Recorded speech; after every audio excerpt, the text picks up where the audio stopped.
Welcome to Procurement Training. Pre-procurement activities. What is procurement? Procurement is the process of finding and agreeing to terms to acquire goods and/or services from an external source through a competitive bidding process. To understand procurement, you first need to understand pre-procurement. Pre-procurement will give you a basic understanding of how the procurement process works. This is the first in a series of procurement training videos. Future procurement topics will include project development, advertisement, evaluation, etc. Let's get started. Why are we here? To understand procurement and to work collaboratively to make clean water and process wastewater. Remember, one water, one team. Knowledge of the procurement processes is important to everyone in the organization. Regardless of your role or title within GLWA, you will use goods and services, have a need for purchased goods and services, or you will perform activities supporting the purchase of goods and services. Knowledge of the processes, steps and timing will equip staff at all levels to plan effectively for the goods and/or services needed for operations to make clean water and process wastewater. We are a public authority and must adhere to certain policies and practices associated with the procurement of goods and/or services. Knowledge of the procurement processes will allow you to efficiently and consistently plan the timing of requests, prepare requests, process requests, or provide support of the process through various activities. There is prerequisite information that needs to be reviewed prior to watching this video. Before watching this video, please read the following. Procurement Policy, Sections 1, 2 and 3. FSA, Pro, SOP, 0001, and any related work instructions and forms. You can access the link from the comment area below the video. While reviewing these items, you may want to pause the video. Take a moment and open the Procurement Procedures Manual. You can access the link from the comment area below the video. Read the introduction, vision, mission and the 6 goals contained in the welcome letter. You may need to pause the video at this time.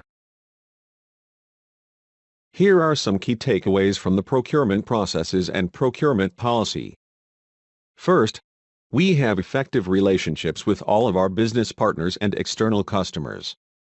Second, to maximize cost containment, cost avoidance and acquisition savings. In addition to operating within legal requirements and making water of unquestionable quality, we are obligated to procure goods and/or services in a financially responsible manner. Third, we will provide education and training relating to the policies, procedures, automated systems operation, processes and regulations related to the acquisition of goods and/or services. Promote a positive, efficient and effective work environment. We're one team. We're all here with one common goal: to contribute to making clean water. Next, implement, promote and maintain sound competitive business practices and procedures that can be audited. This ensures that we are operating within the legal requirements. Finally, to ensure that all GLWA groups are following procurement policies and procedures in an effective manner, we are protecting the integrity of the procurement process throughout GLWA. Procurement activities are broken down into phases. The procurement process begins with the identification of the need to procure goods and/or services, and ends at the point after the need has been verified that it has been met. Each phase represents major milestones or activities within the procurement process, and has a clear start and end. Phase 1 is project development. Phase 2 is advertisement. Phase 3 is evaluation. Phase 4 is contract development. Phase 5 is board approval. Phase 6 is contract administration and management. Let's take a look at what happens in pre-procurement. You first identify that there is a real need for goods and/or services. Then you look at creating a scope of work. And then the budget is put into place. Then the evaluation criteria is decided. Review phase pre-procurement objectives. Understand your role within phase 0. Pre-procurement. Assess and select the correct procurement method. A role is not a responsibility. And vice versa. Many people mistake a role as the job title. But there is more to it than just a designation. The whole business management process is comprised of different roles. It is possible for 2 or more people to have one or the same role, depending on what they do. These roles then come with corresponding responsibilities, or the specific results that are expected from these roles. One simple way of stating this is that roles are the general terms, and the responsibilities are the specifics. A project role is similar to a job type, with the only difference that roles aren't permanent. A role bundles a set of required skills and responsibilities which belong together. Terminology. Does it really make a difference? Yes, it does. The following terms are not interchangeable. Correct understanding and use of these terms will assist the buyer to efficiently process procurement. Procurement type generally refers to the category of a purchase. Within GLWA, it would be a commodity, construction, professional services, engineering services, IT, legal. The procurement method is how you're going to procure it. The procurement instrument is a document to authorize the procurement. Contract, purchase order, P-card, etc. The key to understanding procurement type versus method versus instruments, which is defined as a type of contract, can be found in SOP 0001, Section 3.1, the Procurement Types Table, which is shown here. This table is quite helpful in determining the best method and instrument for the intended procurement. The key words to remember in SOP 0001 3.1 are allowable procurement methods. Anything outside of allowable procurement methods is an unauthorized purchase. A variety of GLWA procurement methods are established that will support all needs for goods and/or services. A key role of procurement is to be able to understand and assist the requester in choosing the correct procurement method. There are some important points to remember on this chart. Small purchases cannot be artificially divided to avoid the competitive bidding requirement. Small purchases are for one-time purchases. For example, the requisition should cover all intended purchases, not just for a period of time, week, month. Using the correct procurement method from the onset avoids requisition and/or solicitation resubmissions and protects timing of procurement process. Things like timelines, approval requirements, forms, insurance and bond requirements can vary depending on the procurement value and instrument used. Let's talk about roles and responsibilities. First, we have the requestor tasks, which involve initiate and collaborate. The requester initiates a requisition, reference FSA Pro SOP 0003 and FSA Pro SWI 0002. Contains timelines that can be anticipated. Timelines can vary depending on the complexity and completeness of information submitted to procurement.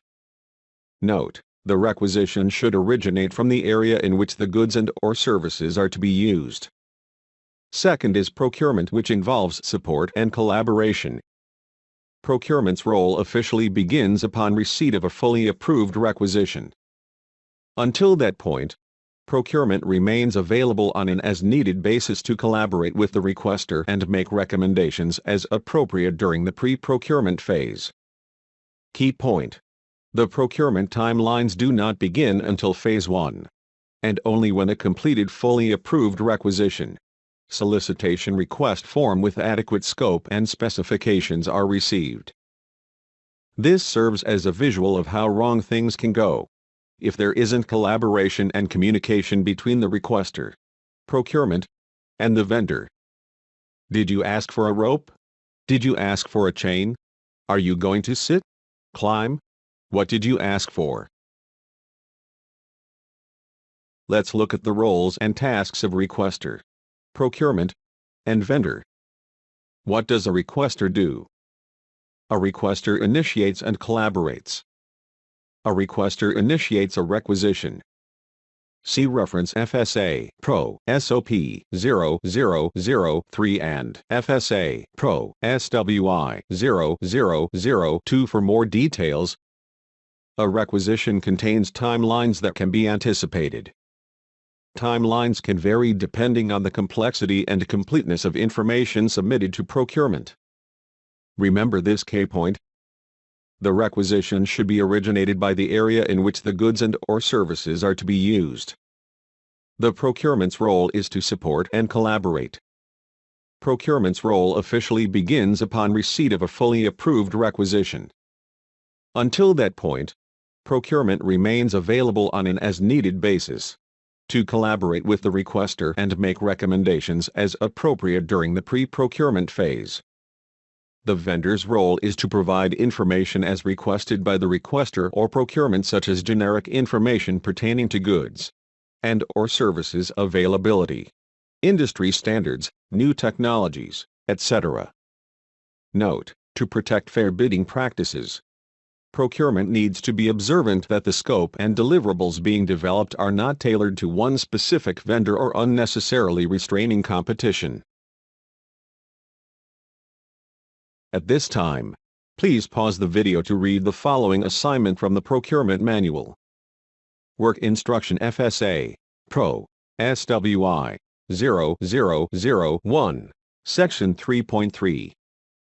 Recommended Procurement Method Validation. It is on page 122 of the PDF. When you are finished, press play to continue. The purpose of a solicitation request form is to initiate a request to procure goods and/or services through a publicly advertised solicitation. Let's start with Section A.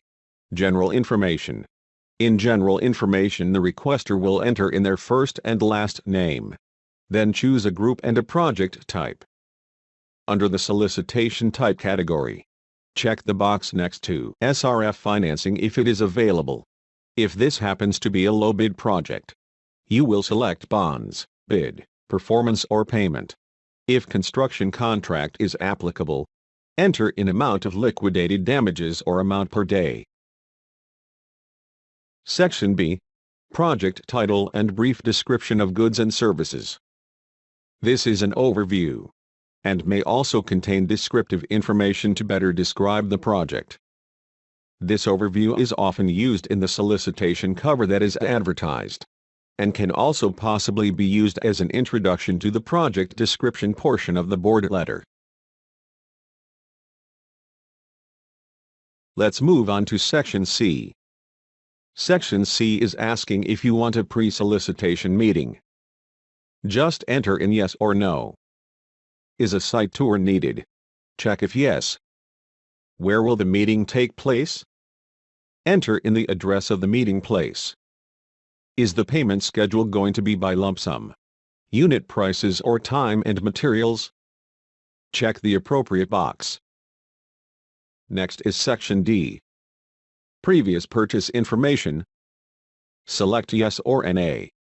If the answer is yes, please complete the following fields: purchase order number, contact number, vendor name, length of time for that contract, previous total contract, renewal options, length, and total contract length with renewal options.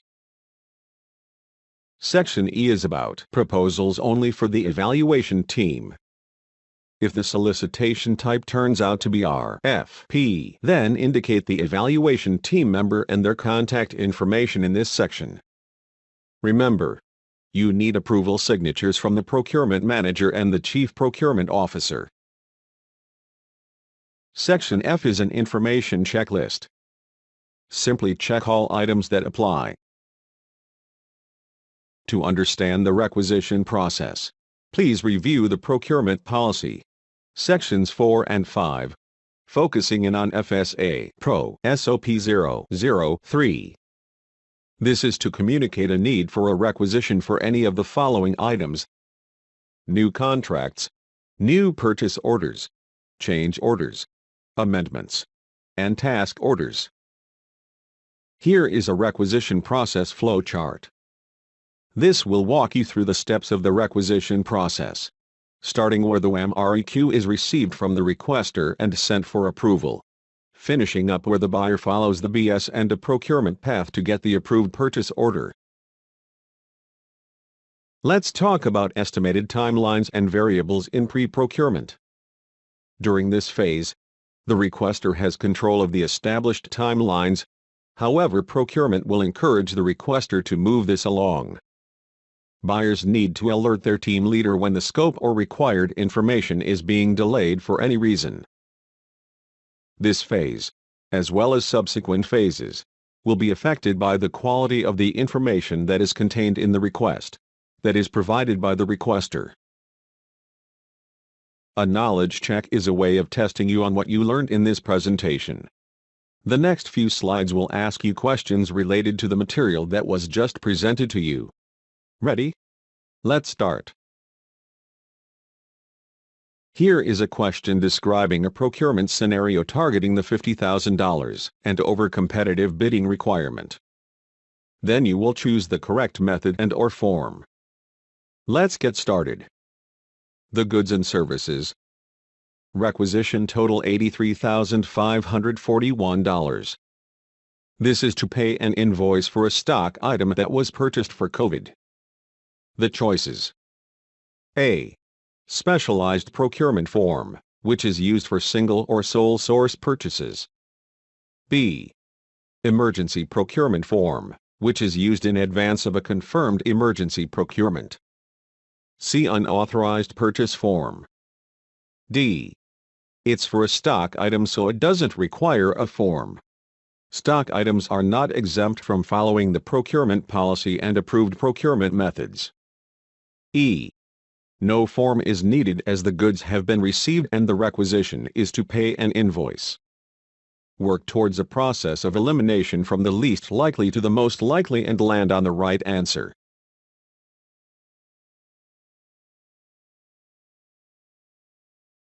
The answer is C. Unauthorized purchase form.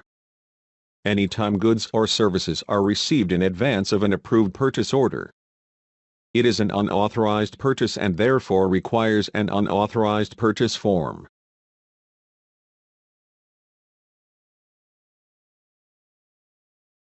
On this slide is a multiple choice question. What happens in pre-procurement? 1. The need for goods and services is identified. 2. The scope of work is developed. 3. The budget is set. 4. Evaluation criteria is determined. Or 5. All of the above. The answer is all of the above. You first identify that there is a real need for goods and/or services. Then you look at creating a scope of work. And then the budget is put into place. Then the evaluation criteria is decided.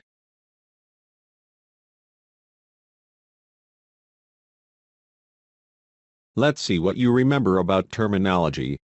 On this slide is a true-false question. Are the following procurement terms: procurement type, procurement method, and procurement instrument the correct terms? Is this true or false?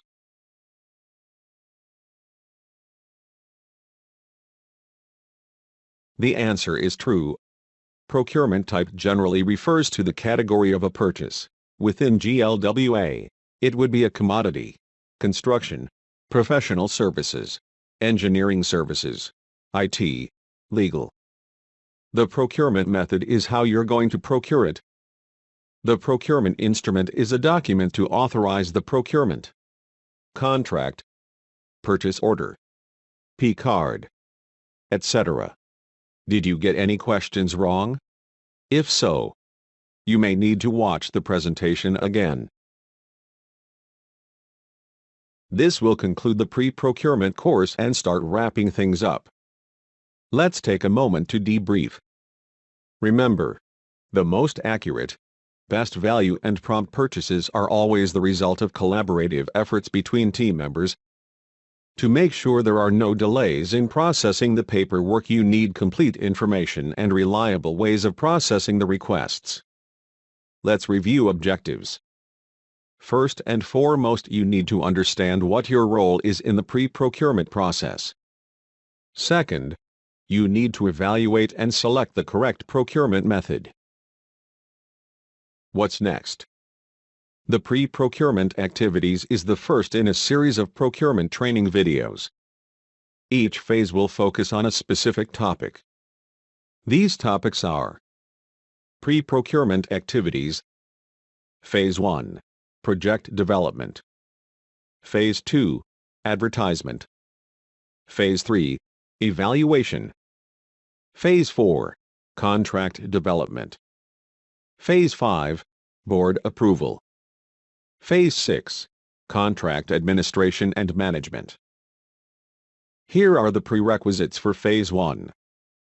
Before moving on to Phase 1, you need to get familiar with the following items: Procurement Policy, Sections 4 and 5, and SOPs. FSA Pro SOP 0002, FSA Pro SOP 0003, FSA Pro SOP 0004, FSA Pro SOP 0005, FSA Pro SOP 0006, and all related work instructions and forms. You can review these items at a later time. If you have questions on any roles in pre-procurement that may not be clear, you can contact the procurement team or Joan Silwasser below for clarification. Procurement team email: procurementteam@glwater.org. Joan Silwasser, Procurement Management Professional. Joan's phone number is 313-236-0256. Her email address is joan.silwasser@glwater.org. Thank you for participating in this presentation.